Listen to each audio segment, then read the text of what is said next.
Good morning from a cold winter morning in January in rural Montana. It is 9 degrees out and it's supposed to drop another degree or two this morning in the next hour or so. Today I'm going to show you what the daily life looks like for our 2013 Tesla Model S.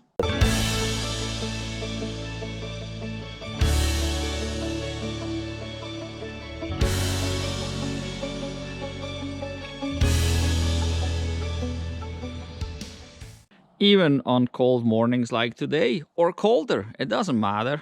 Our cars have to do what needs to be done, and that is get us to town.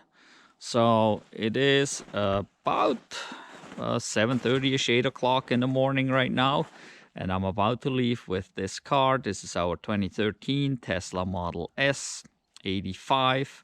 It's a rear-wheel drive, and it drives just fine in the snow and ice like this. You just gotta have studless snow tires and there will be no problem. We came home at 8 in the evening last night and plugged the car in as always. I did set the scheduled charging to 1 in the morning. When we came home it was at about 45 to 50%, and I had it set so it would charge to about 90% this morning. So that would be about 4 hours of charging. So by about 5 this morning it was basically done charging. Now it's almost 2 hours later and it just sat in the cold ever since. And so what I'm gonna do now is I gotta turn the preheat on. Actually, the car just started doing something here. I hear some pumps going, so it's probably doing some battery heating right now. That is a possibility. But so here I got the app, and it's actually 7:56 in the morning here. And we can see there it's 89%. And climate interior here, it shows 20 degrees. It's not 20 degrees in there, I guarantee you that. That is just because of the charging, all that residual heat that is in and around the car from charging the battery and the battery being warm. So we'll probably see that as soon as we start driving on the display inside the car, that the temperature will drop drastically.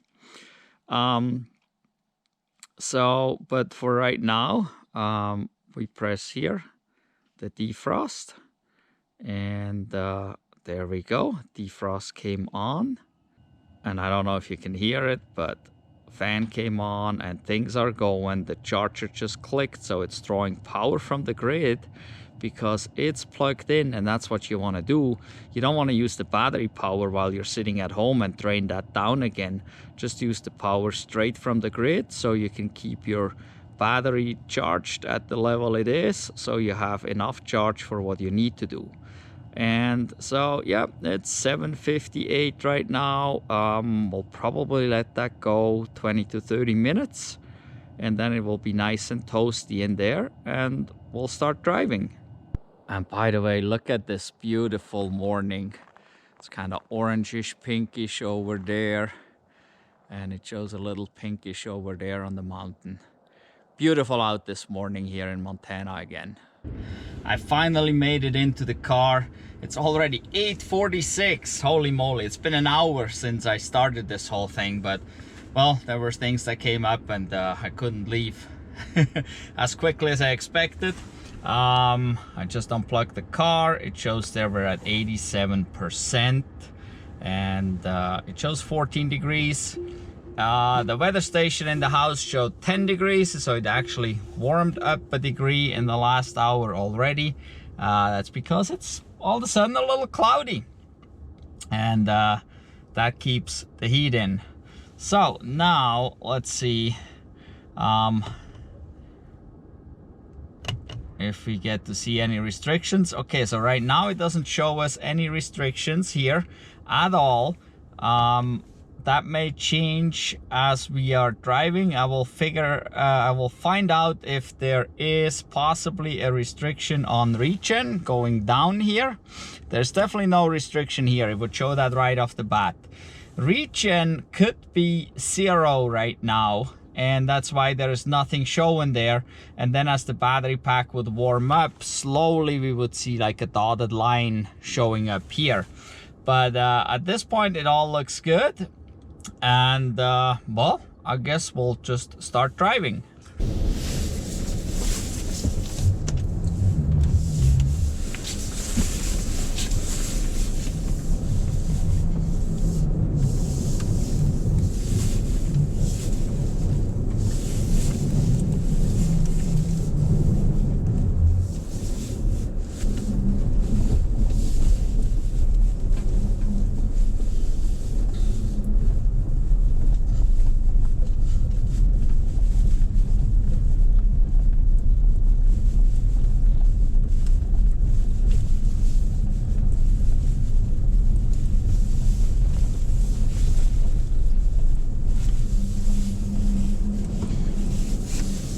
Well, we got snow-covered and icy roads this morning, as we had all winter long, which that's kind of the normal around here, so no big deal. But it looks nice out there. We see a little sunshine at the horizon, but it's cloudy right here, so that's too bad. Well, in any event, everything shows fine. There is no issues whatsoever, no restrictions. We had plenty of time to preheat the car, obviously. But one important thing is you need to schedule your charge so that it is just about done by the time you leave. You can also use scheduled departure with preconditioning. That would be the other option in the Tesla. So it tries to be done charging just about when you leave, and precondition the cabin at the same time. So that is the easiest way to do it. So you can see now in the bottom right there next to the clock, it shows 10 degrees. So it took all the heat away from that outside sensor. So we are at 10 degrees, that is correct. And now we came down the road here a little bit, and here is actually a stretch that is pavement here, not covered, but we have changing road conditions. And but yeah, even this rear wheel drive Tesla Model S85 from 2013 does just fine under those conditions here. This is the second winter we're driving this. We purchased this here used, and we put it through its paces already the first winter. There is many videos we have where we're driving it in extreme cold on road trips, through snowstorms multiple times. So go to our channel, go back and look at the videos from about a year ago about this car, and you might be amazed. I mean, this car just does great, and we really don't regret buying this high mileage used Model S here, and this was the cheapest Model S at the time. Okay, we're about to get on the interstate right here,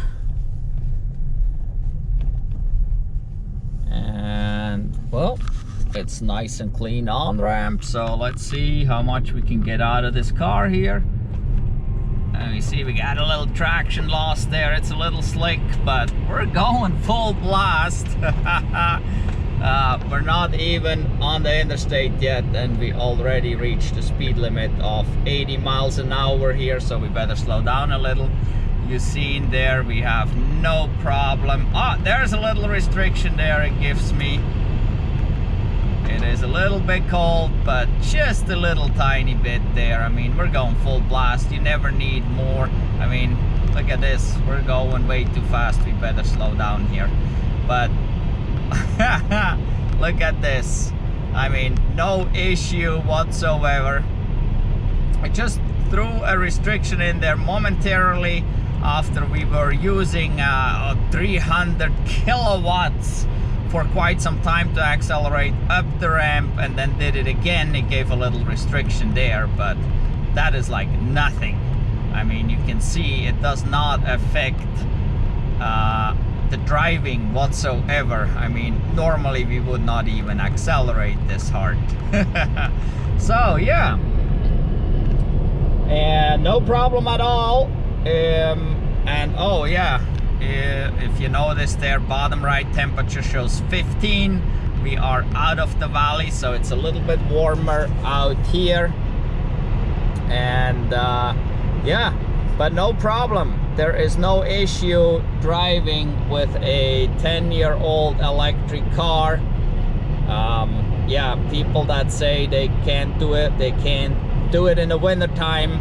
Obviously they can. It works perfectly fine. We use it almost every day. We don't drive necessarily every day, that's why we don't use it every day. But yeah, there's really no issue. And go back and onto our channel there, check out the videos. We have many videos where we use this car in the cold, where we use our Model 3 in the cold, and also our 2020 Chevy Bolt in the cold, as well as a 2022 Chevy Bolt EUV. Go check out those videos so you can see they perform in the cold. You can see how they perform in the cold. And yeah, really no issues with driving electric cars in the cold. Even this one here that is 10 years old now, so, and it's a high mileage car. No issues whatsoever. All right, made it to town. 425 watt-hours per mile average. Not too bad. It shows 19 degrees for town here. Make a turn right here. Gotta get off the interstate. So we'll better get over here. So yeah, not doing bad at all. So basically, now we're in town. Park the car for the rest of the day, right? And drive home in the evening. Pretty simple, so no big deal. The car can certainly make daily drives like this. All right, I hope you enjoyed this video. This was just to show that yeah, these EVs can drive in the wintertime just fine. In the cold, there's really not an issue with that, as so many people say. Especially for daily driving, there is not an issue whatsoever. I mean, daily drives are just a few miles. For us to town and back, that's about 70 miles. No big deal. Works just fine, especially if you precondition at home.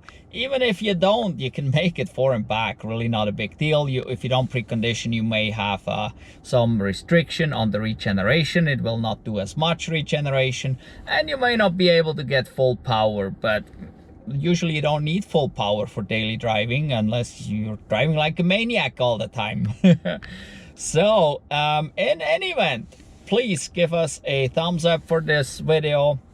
Don't forget, go back and look at the videos we have from last winter. Okay, they're about a year old, those videos, but they're still valid, you know. They still have great information in it, and you can see our Model S, our Model 3, our Chevy Bolt.